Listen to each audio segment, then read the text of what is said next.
มาค่ะกลับมาเพจเค้กหม้อแกงอีกแล้วนะคะวันนี้เราเอาเมนูดีๆมาฝากกันอีกแล้วพร้อมเทคนิคนะคะการทำกับเมนูนะคะเค้กกล้วยหอมนะคะสูตรนึ่งนั่นเองค่ะเป็นเมนูระบายกล้วยนั่นเองนะคะซึ่งวิธีการทำไม่ยากเลยนะคะสิ่งที่และรวมถึงเทคนิคนะคะทำอย่างไรไม่ให้หน้าแตกนั่นเองค่ะเดี๋ยวเราไปเริ่มลงมือกันเลยค่ะตอนแรกเราจะต้องบิกล้วยก่อนนะคะ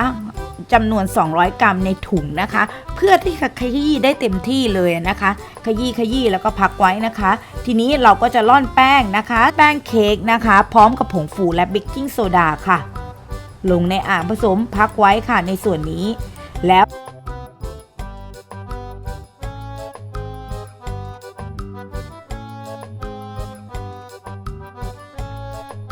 เรามาเตรียมกันไข่ตอกนะคะเราจะใช้ไข่เบอร์4นะอันนี้นะ4 ฟองค่ะ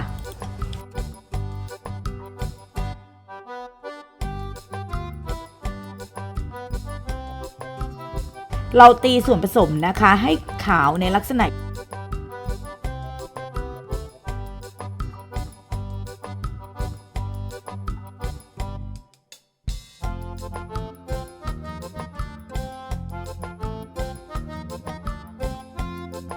อย่างนี้แล้วค่อยๆทยอยใส่น้ำตาลนะคะลงไปค่ะตีจน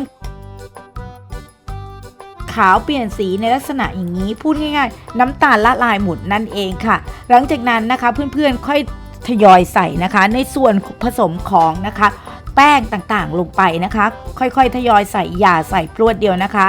ค่อยๆทยอยใส่และตีด้วยความเร็วสปีดต่ำนะคะเพื่อจะได้ไม่เหนียวรีบๆใส่เลยเสร็จแล้วนะคะเราก็จะตามด้วยน้ำมันมะกอกนะคะหรือน้ำมันลำข้าวก็ได้นะคะเพื่อให้กลิ่นกล้วยหอมนั้นชัดเจนมากยิ่งขึ้นค่ะถ้าน้ำมันปาล์มนั้นกลิ่นกล้วยหอมจะไม่ชัดค่ะหลังจากนั้นเทกล้วยลงไปเลยจ้าปั่นส่วนผสมให้เข้ากันนะคะเราก็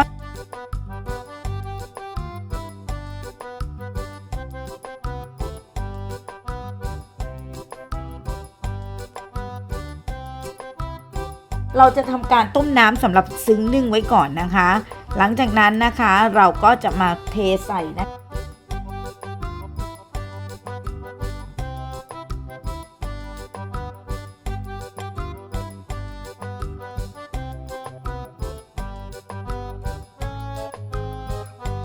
คะในพิมพ์ในลักษณะอย่างนี้แนะนำให้ใส่พิมพ์นะคะ3/4เท่านั้นนะคะ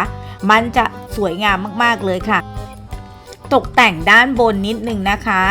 ด้วยลูกเกดนะคะหลังจากนั้นไปนึ่งเลยนะคะไปนึ่งนะคะในน้ำที่เดือดจัดนะคะและเทคนิคสำคัญนะคะระหว่างนึ่งห้ามเป็นอันขาดนะคะให้เพื่อนๆนะคะห้ามเปิดฝาเป็นอันขาดเรานึ่งเป็นเวลา15 นาทีนะคะถ้าไม่อยากให้หน้าแตกนะคะจะต้องใช้ไฟกลางค่อนอ่อน1นะคะจำนวน15 นาทีได้แล้วค่ะเมนูระบายกล้วยกันอีกแล้วนะคะอยากให้เพื่อนๆลองทำนะคะเพราะหลายคนมีซึ้งแน่นอนแต่ไม่มีเตาอบค่ะเมนูนี้ทำง่ายนะคะและอร่อยกินได้ทั้งผู้ใหญ่และเด็กถ้าต่อยอดเป็นอาชีพเสริมได้นะคะและระบายกล้วยดำๆได้เราเจอกันใหม่คลิปหน้าสวัสดีค่ะ